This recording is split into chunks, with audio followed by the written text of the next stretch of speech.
সালামু আলাইকুম। কেমন আছেন বন্ধুরা? সবাই আশা করি আল্লাহর রহমতে অনেক অনেক ভালো আছেন। আমাদের গ্রামের প্রাকৃতিক দৃশ্য এটা। এই যে রসুন ক্ষেত, এগুলো রসুন লাগানো হয়েছে। অনেক অঞ্চলে, বাংলাদেশের অনেক অঞ্চলে রসুন হয় না, তো তারা জানেও না কেমন করে রসুন লাগানো হয়। এর জন্য আর কি আমার ভিডিওটা করা।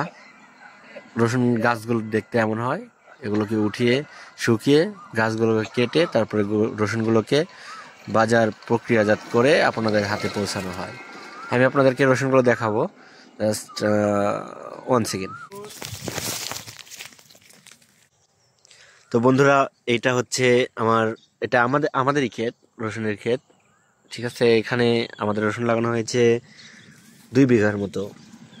রসুন এখনো হয় নাই, হয়ে ওঠে নাই, তবু এত বড় বড় হয়েছে। আরো 2 সপ্তাহ, 2 সপ্তাহের মতো যাবে। যাওয়ার পরে রসুনগুলো সাইজে আর অল্প একটু বড় হইতে পারে, আর অল্প একটু বড় হবে।